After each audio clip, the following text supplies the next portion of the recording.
Sveiki, esame Šakių jaunimo kūrybos ir sporto centre. Aš esu Roma Paškevičiūtė, šito centro direktorė. Mes teikiame plaukimo paslaugas, treniruoklių salės paslaugas ir sporto salės paslaugas. Sporto salėje vyksta įvairios krepšinio varžybos. Ir visokie kitokie renginiai ir kartais mums trūksta darbo rankų.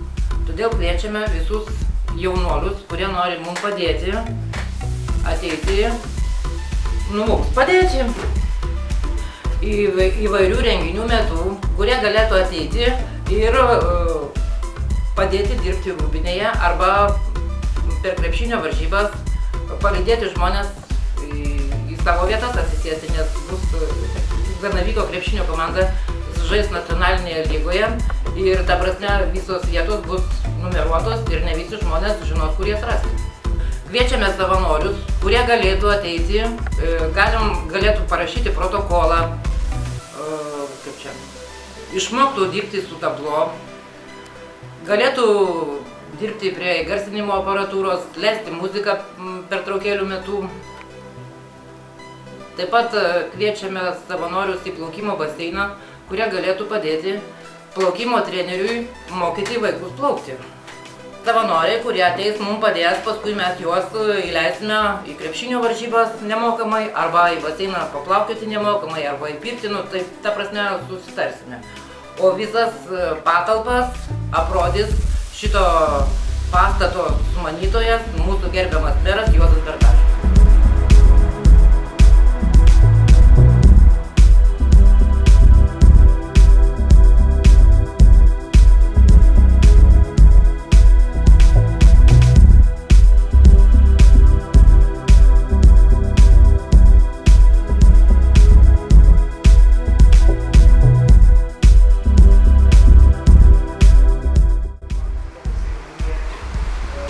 Matot, va, gėlės gyvos visos, va, gražios, va čia ta vieta, va, jo kur yra tokia lyg ir baseino vieta, kad čia jau mes ateisim. Čia yra tokia irgi svečiam patalpėlė, bet čia svečiai neužsibūna, nes čia labai šilta, bet čia yra va, tokia lyg svečiam. O šiaip tai yra pertrauka, bet kaip matot, labai jaukus mūsų baseinas. Nesigeriant lubos yra, kai išskirtinai ne tai, kai kitur gelišbetonis betonas, čia yra medis, natūralus, nedrieksta, nešlapiuoja, niekas nevarva ir panašiai. Bepas vadinasi.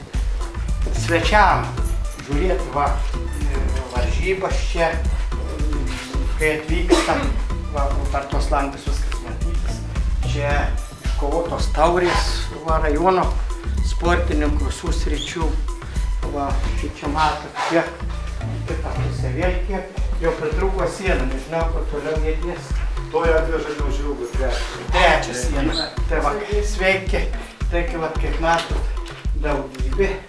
Reiškia, esmė kur, kad šis sporto statinys tarnauja žmonėm, o žmonės karsina mūsų kraštą. Tai rodo daugybė taurių, kurios laimėtos įvairiuose sporto srityse ir krepšinį, badmintoną, ir imtynėse ir kitose dalykuose, kur tik dalyvavo, labai daugybė yra. Ir iš Lenkijos, yra iš kitų Vokietijos, iš kitų valstybių, kur sportininkai parvežė. Yra ir pasaulio rankų lenkimo čempionato, Europos ir panašiai ir panašiai. Tai va, reiškia, mes statydami arba tai darydami patys džiaugiamės ir nenuvylėm nei sportininkų, nei mūsų lūkesčių.